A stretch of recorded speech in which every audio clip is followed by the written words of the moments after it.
So I think anyone contemplating getting into treatment or into rehab or going to detox or joining a 12-step group, I think anybody entering recovery probably has some misconceptions. They probably have some preconceived notions about who's going to be there, what it's going to be like, what if they're going to be made to believe things, if they're going to be brainwashed, so on and so forth. And rightly so, you don't know what you don't know. But I can tell you from both personal and professional experience, when we bring somebody into treatment, the very first thing is detoxification. So we want to get them physically, medically safe and separated from alcohol. Well, once that's happened, that's when the real work begins. See, alcoholism is a 3-part illness. So American Medical Association deemed alcoholism disease 60 plus years ago, a long time ago. And what we've learned about alcoholism is there's 3 very distinct symptoms. So one is what we call a physical allergy to alcohol, characterized by craving. Alcoholics drink too much. They have difficulty finding the shut-off switch. This is apparent. If you know anybody that you can't go out with, maybe you're the person that's like, man, I'm just not, I shouldn't go out with my friends because I'm that guy. I go out, I drink too much. You know, when I was in my 20s, we used to go to the club, and I could never remember leaving the club. We would go out to meet girls, and I would end up getting in fights or passing out in my front yard or passing out in front of the club, or like, I couldn't drink responsibly. And you know, on TV commercials, when they advertise alcohol, they're under federal guidelines to say, please drink responsibly. It's not on accident. It's because there's a percentage of the population, somewhere between 15 and 20% of human beings, can't drink responsibly. They can't be trusted to drink like an adult, like a normal, safe person. It's one thing when you're experimenting with alcohol when you're a teenager or maybe in college, but experimentation and problem drinking start to separate themselves the longer you can see somebody's behavior. So you watch somebody, and not to say that there's not plenty of problem drinkers that are teenagers, or lots of young people find their way into recovery that need it. What I'm saying is that the behavior can be hidden when you're younger, because drinking irresponsibly, that's a clear earmark of alcoholism. Doesn't mean you have it for sure, but it's something you should definitely watch. If you're having difficulty controlling how much you drink, that's a bad sign. It's an earmark of alcoholism. The second clear symptom is an inability to stay sober.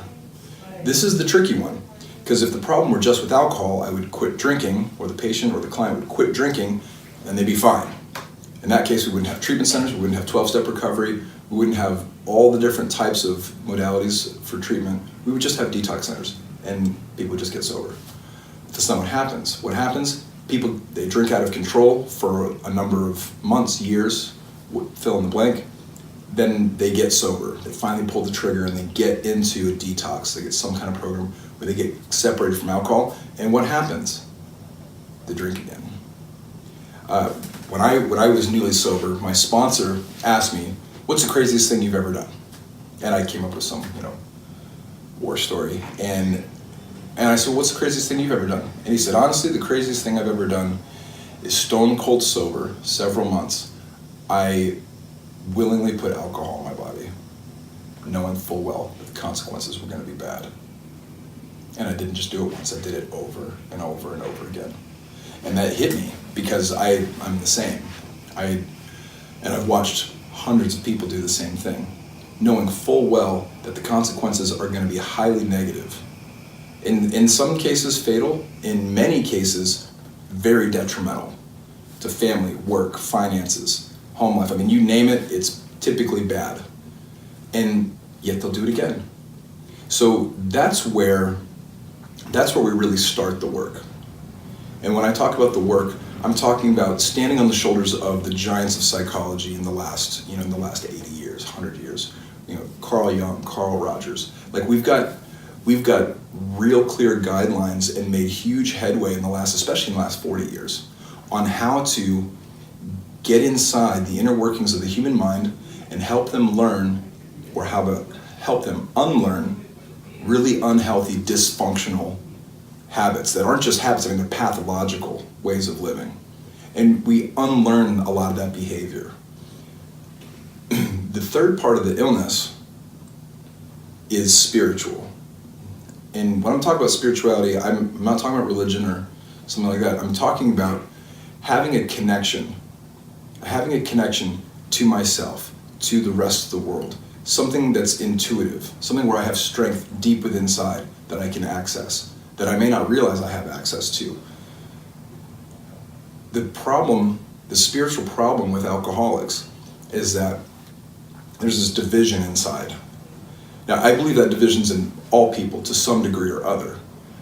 And here's what it looks like. I have a set of values. I have my own value structure, however foggy or clear it might be. But I have a value structure, an ideal, what I think life should be like.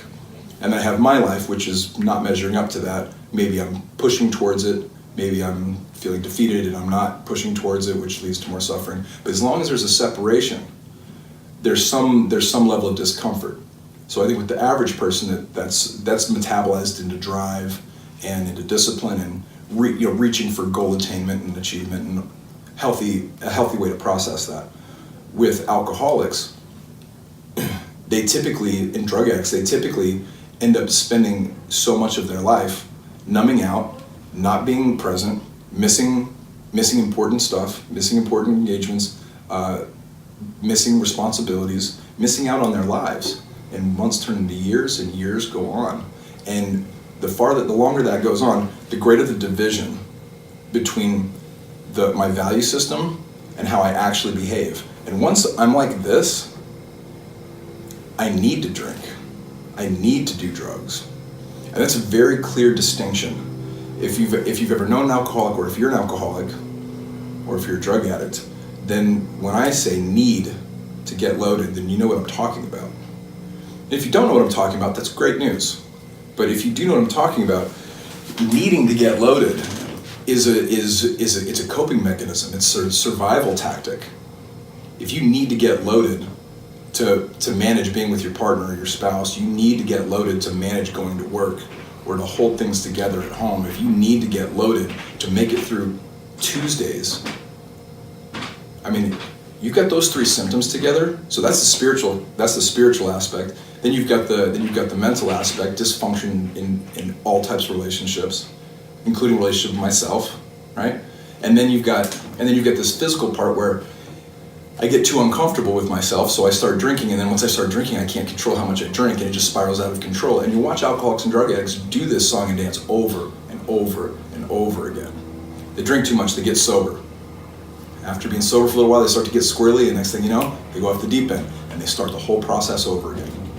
Most people die that way, usually with short stints in rehab treatment centers. Maybe they join a 12-step fellowship, maybe they go to prison, maybe they die at an early age, maybe they live 40, 50 years that way, and watching their lives disintegrate. By their lives, I mean their opportunities, their relationships, watching them disintegrate around them. What we really do for alcoholics in rehab is we teach them how to get right with themselves, with the world around them. We teach them one circumstance at a time, because the whole thing is like this giant ball of knots. It's too much, it's too overwhelming. So we take one situation at a time, one circumstance at a time, and we teach them how to deal with it sober. Not numbing, not escaping, not sticking my head in the sand. How do I deal with this one situation right here in front of me sober? It takes help, and it takes love, and it takes patience, and it takes guidance. And that's what we provide. Honestly, when I think about people getting help for alcoholism and for drug addiction, it's less about treating a substance use disorder, even though that's what it's called. What we're really doing is helping people reclaim their lives. One set of circumstances at a time, one relationship at a time. Learning how to reclaim their lives and live how they believe they should live. Not how I believe, not how the society or the government or anybody else's believes. We help them learn to articulate their own set of values and then live up to those values. Help people reclaim their lives.